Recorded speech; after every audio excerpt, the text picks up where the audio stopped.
বগুড়া সহ সারা দেশে আবারও উদ্বেগজনক হারে বাড়ছে হামের সংক্রমণ। একসময় এটি শুধু শিশুদের রোগ হিসেবে পরিচিত ছিল, কিন্তু এখন বড়দের মধ্যেও দ্রুত ছড়িয়ে পড়ছে এই ভাইরাস। স্বাস্থ্য অধিদপ্তরের তথ্য বলছে, চলতি মাসের সংক্রান্তের সংখ্যা ১,৫০০ ছড়িয়েছে।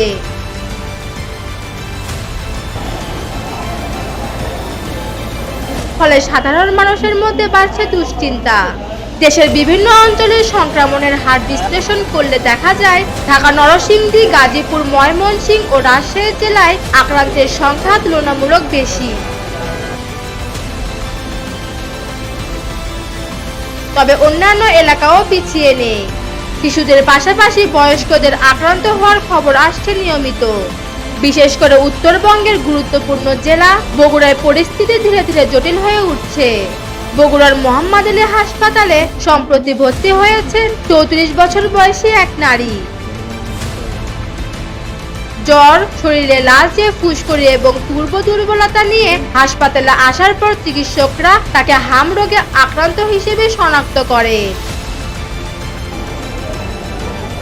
বর্তমানে তিনি চিকিৎসাধীন আছেন। হাসপাতালের চিকিৎসকরা জানাচ্ছেন, আগের তুলনায় এখন রোগের সংখ্যা অনেক বেশি। চিকিৎসকদের মতে, হামের কিছু সাধারণ উপসর্গ হলো প্রবল কাশি, সর্দি, নাক দিয়ে পানি পড়া এবং শরীরে দুর্বলতা। তবে সবচেয়ে বিপজ্জনক বিষয় হলো, শরীরে ফুসকুড়ি ওঠার আগেই এই রোগ অন্যদের মধ্যে ছড়িয়ে যেতে পারে। ফলে অনেক সময় মানুষ বুঝে ওঠার আগে সংক্রমণ ছড়িয়ে পড়ে। তাই এসব লক্ষণ দেখা দিলেই দ্রুত আলাদা থাকা বা আইসোলেশনে যাওয়ার পরামর্শ দিচ্ছেন বিশেষজ্ঞরা। বিশেষজ্ঞদের মতে, টিকাদান কার্যক্রমে কিছুটা শিথিলতা এবং অনেকের টিকা না নেওয়ার প্রবণতা এই পরিস্থিতির জন্য দায়ী। তাই এখনই প্রয়োজন টিকাদান কার্যক্রম আরো জোরদার করা এবং সবার মাঝে সচেতনতা বৃদ্ধি করা।